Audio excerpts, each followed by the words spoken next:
સંસદ સભ્ય અને વરિષ્ઠ ધારાશાસ્ત્રી કપિલ સિબ્બલે દેશના વર્તમાન રાજકીય માહોલ અને વિરોધના અવાજને દબાવવા મુદ્દે કેન્દ્ર સરકાર પર આકરા પ્રહારો કર્યા। સંસદ સભ્ય કપિલ સિબ્બલે પોતાના એક આક્રોશપૂર્ણ નિવેદનમાં ગંભીર આક્ષેપ કરતા જણાવ્યું હતું કે જેમ બ્રિટિશ શાસકો માટે આપણા સ્વાતંત્ર્ય સેનાનીઓ આતંકવાદી બની ગયા હતા, તેવી જ રીતે આ સરકાર માટે આજે વિદ્યાર્થીઓ અને પત્રકારો આતંકવાદી બની ગયા છે। આ નિવેદન દ્વારા તેમણે સરકાર પર લોકશાહીના વિરોધ પ્રદર્શિત કરનારાઓને દબાવવા માટે સત્તાનો દુરુપયોગ કરવાનો આરોપ લગાવ્યો છે। સાંસદ સિબ્બલે વધુમાં જણાવ્યું છે કે સરકાર દ્વારા વિરોધના અવાજને દબાવવા માટે કાયદાનો બેફામ દુરુપયોગ કરવામાં આવ્યો છે। તેમણે આરોપ લગાવ્યો કે સરકાર સત્તાનો ઉપયોગ કરી વિરોધ કરનારા લોકોના ખોટા આક્ષેપો હેઠળ ફસાવી રહી છે, જેનાથી લોકશાહી મૂલ્યોનું પતન થઈ રહ્યું છે અને દેશમાં ડરનો માહોલ સર્જાઈ રહ્યો છે।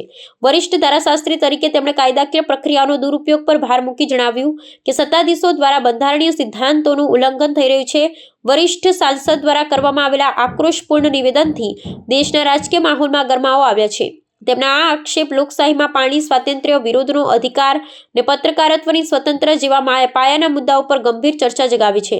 વિપક્ષ પક્ષો દ્વારા આ નિવેદનને સમર્થન આપવામાં આવી રહ્યું છે, જ્યારે સત્તાધારી પક્ષ તરફથી આ આક્ષેપોને રાજકીય હેતુવાળા અને પાયાવિહોણા ગણવામાં આવી રહ્યા છે, જેના કારણે આવનારા સમયમાં આ મુદ્દે રાજકીય ઘર્ષણ વધવાની સંભાવના છે। पहली तो बात यह है कि जो वंदे मातरम का हिस्टोरिकल कॉन्टेक्स्ट है उसको हमें समझने की जरूरत है। आनंद मठ लिखा क्यों गया था और इसके पीछे जो कॉन्टेक्स्ट है वो ये है कि 1770 में बंगाल में फैमिन हुआ और जब फैमिन हुआ 1770 में तो निश्चित रूप से जो खाद्यान्न था वो किसानों के लिए उनको मिलना चाहिए था, लेकिन वो मिला नहीं। और जो कॉलोनियल सरकार थी उन्होंने वो खाद्यान्न खुद अपने ट्रूप्स के लिए भेज दिया और जो होर्डर्स थे वो अपने खाद्यान्न को होर्ड करने लगे, प्राइसेस बढ़ गई, तो 10 million people in Bengal died in the famine. That is the context in which Anand Math was written and what Anand Math says is the following के उस समय क्या हुआ कि एक सन्यासी का रिबेलियन हुआ और शांति एक सन्यासन थी जिसका पति उसको छोड़ के चले गया था उसकी कॉलोनियल पावर्स को का सामना करने के लिए और उस जान देने को तैयार था। तो शांति एक औरत थी जिसने अपने भेष बदला और एक आदमी के पुरुष का भेष लेकर वो अपने हस्बैंड को ढूंढने गई। वहां जब उसको मिला तो हस्बैंड तो छोड़ के चले गया था। उन्होंने क्या, अब तो हम मिल गए हैं, चल इकट्ठा लड़ाई लड़ते हैं। और इकट्ठा लड़ाई किसके लड़ते हैं? जो अत्याचार करता है। तो उन्होंने दोनों ने अपनी जान दे दी। ये आनंद मठ की कहानी है। ये किसी को आज सदन में किसी ने रखी नहीं।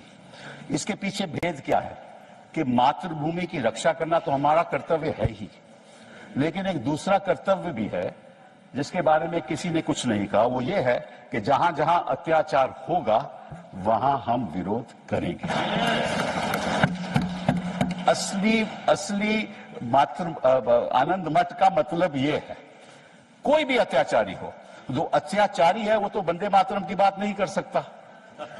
जिसके खिलाफ अत्याचार हो वही वंदे मातरम की बात करेगा। बात तो यही है ना, ठीक है ना, चाहे वो कहीं भी हो।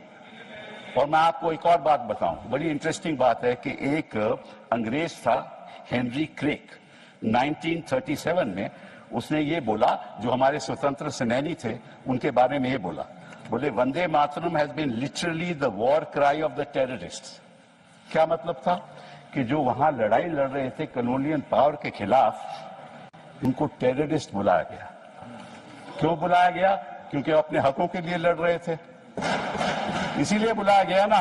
तो आजकल के जो हमारे छात्र हैं वो टेररिस्ट हो गए हैं, हमारे जर्नलिस्ट हैं वो टेररिस्ट हो गए हैं, उनके खिलाफ यूएपीए ये चीजें लग रही हैं, लग रही है ना। तो उनकी लड़ाई कौन लड़ेगा? सत्ता पक्ष के लोग तो लड़ नहीं सकते। तो जो अचंभे की बात यह है कि ये वंदे मातरम की बात करते हैं जब हमें वंदे मातरम की बात करनी चाहिए। वंदे मातरम तो हमें चिल्लाना चाहिए ना, इनका क्या हक है? ये तो अत्याचार रोज करते हैं।